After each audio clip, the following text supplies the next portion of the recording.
আইন মেনে চলবেন, যা কিছু বলা হলো প্রত্যেকটি জিনিস মেনে চলবেন। আপনারা যদি কেউ না মানেন তাহলে আপনাদের সাথে আমার 12 তারিখ পর্যন্ত কথা হবে সম্পূর্ণরূপে আইনের ভাষায়। আমি এক পাও এখান থেকে বিচ্যুত হব না।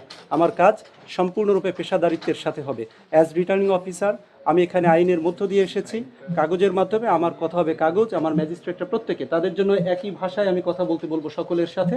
আর একটি জিনিস, last but not the least, কেউ ভঙ্গ করে, আইন ভঙ্গ করে কেউ যদি কখনো বলে ফেলে যে আমি এটা জানতাম না, সেটি আর বলার সুযোগ নেই। আমি আপনাদেরকে জানিয়ে দিলাম এই প্রোগ্রামের মাধ্যমে।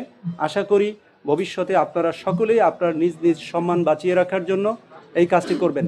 আমি জানতাম না এই শব্দটি আমাদের কাছে একেবারে অগ্রহণযোগ্য।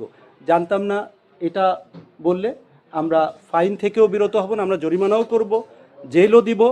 যেখানে যে শাস্তির কথা উল্লেখ আছে প্রয়োজনে বোধ আমরা দুটোতেই যাব।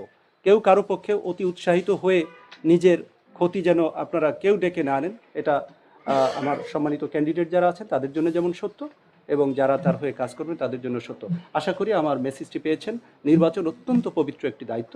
একজন ভিখারিরও ভোট আছে, কোনো ভোটই আমরা ভবিষ্যতে চুরি করতে চাই না। যা পেছনে গেছে সেটা অতীত, দ্যাট ইজ অনলি পাস্ট। এবং ইন ফিউচার ইনশাআল্লাহ ভোট আমরা পবিত্রতার সাথে করব। এটা আমার জায়গা থেকে আমি কন্ডাক্ট করতে এসেছি ইলেকশন, আমি এখানে কন্ডাক্ট করতে চাই, কারো পক্ষে কাজ করতে আসিনি। একেবারে নিরপেক্ষতার সাথে কাজ করব, এই নিশ্চয়তা আপনাদের দিতে পারি। এবং শেষ মুহূর্ত পর্যন্ত আজ আমি যা বললাম সে কথা সেভাবেই থাকবে।